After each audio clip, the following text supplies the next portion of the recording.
La pluie tombait à verse sur le petit village de Koutiala. Dans la lumière pâle d'un réverbère, une jeune femme courait, serrant contre elle une vieille boîte en métal. Seulement ses mains tremblantes. Un chien aboya au loin, un coup de tonnerre gronda. Aïcha. 23 ans. Orpheline depuis ses 8 ans, recueillie par une famille qui ne l'a jamais aimée. Son regard, d'ordinaire si doux, était ce soir traversé par quelque chose de nouveau, la peur. Quelques heures plus tôt, elle avait surpris une conversation qu'elle n'aurait jamais dû entendre. Des mots chuchotés, un nom prononcé à voix basse, Idriss. Un étranger que l'on disait en fuite. Un nom qui, bientôt, bouleverserait sa vie. Le vent secouait les toits de tôle.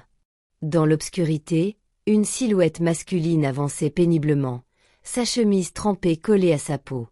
Idriss.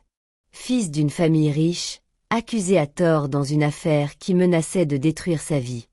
Il n'avait que quelques jours pour se cacher, le temps que ses parents fassent tomber les fausses accusations. Leur destin n'aurait jamais dû se croiser. Mais cette nuit-là, tout allait commencer.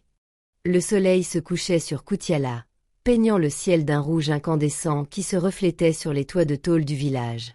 Dans cette lumière presque irréelle, Aïcha marchait seule sur le chemin de terre, ses sandales soulevant un peu de poussière à chaque pas. Elle n'avait que 18 ans, mais dans son regard, on pouvait lire une maturité que peu de jeunes de son âge possédaient. Orpheline depuis ses 13 ans, elle avait appris à se taire plus qu'à parler, à observer plus qu'à agir. À Koutiala, tout le monde connaissait Aïcha. Mais personne ne savait vraiment ce qui se passait derrière ces silences. Au marché, les femmes discutaient fort, mais Aïcha se contentait d'aider la vieille Mariam à vendre ses arachides. Elle ne souriait presque jamais, sauf parfois, furtivement, lorsque le petit Karim, un orphelin de 5 ans qu'elle protégeait comme un frère, venait lui tirer le pagne en riant. Ce soir-là, alors qu'elle rentrait, un bruit inhabituel attira son attention, le grincement d'une charrette arrêtée à l'orée du village. Sur le siège, un jeune homme, Idriss, vêtu de vêtements simples mais propres, regardait autour de lui comme s'il craignait d'être reconnu. Ses traits étaient fins, ses yeux d'un brun profond, et sa posture trahissait quelqu'un qui n'avait pas l'habitude des routes poussiéreuses. Il venait d'une ville lointaine, et portait un secret que Koutiala n'était pas prêt à entendre. Aïcha croisa son regard un bref instant. Un regard qui semblait demander de l'aide, ou cacher une vérité. Les jours passèrent. Idriss s'installait discrètement dans une petite case abandonnée au bord du village.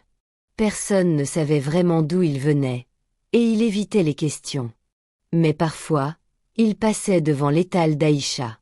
Un échange de regards. Un signe de tête. Rien de plus. Puis un soir, le hasard ou peut-être le destin les fit se retrouver près du vieux baobab, là où les enfants venaient jouer le jour et où les adultes n'osaient pas s'aventurer la nuit. Aïcha y était venue chercher de l'eau à la fontaine voisine. Idriss, lui, observait le ciel. Leur premier vrai dialogue fut bref, mais marquant. Idriss. Tu es souvent seul. Aïcha, lui jetant un regard méfiant. Et toi, tu es souvent en train d'observer. Idriss, souriant légèrement. Peut-être qu'on observe pour les mêmes raisons. Un silence. Puis elle repartit, laissant derrière elle un parfum subtil de fleurs séchées. Les rumeurs commencèrent à circuler. Dans les villages, il suffit d'un murmure pour faire naître une tempête. On disait qu'Idriss avait des ennuis avec la justice, qu'il fuyait quelque chose, qu'il avait peut-être commis l'irréparable. Mais à chaque fois qu'Aïcha croisait son regard, elle sentait que ce n'était pas l'histoire entière. Une nuit, alors qu'elle rentrait sous un ciel d'étoiles éclatantes, elle entendit des voix derrière une case. Idriss parlait avec un vieil homme. Elle s'arrêta, écouta. Idriss. Dis-leur que je ne resterai pas longtemps. J'attends juste que ma famille règle le problème. Vieil homme.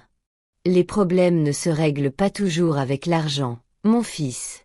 Parfois, c'est le cœur qui doit payer. Ces mots restèrent gravés dans l'esprit d'Aïcha. Au marché, le lendemain, Idriss vint acheter des arachides à Aïcha.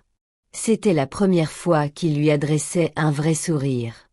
Et pour la première fois depuis longtemps, elle se surprit à sourire en retour. Ce sourire, ce fut le premier fil d'une histoire que ni l'un ni l'autre n'avait vu venir.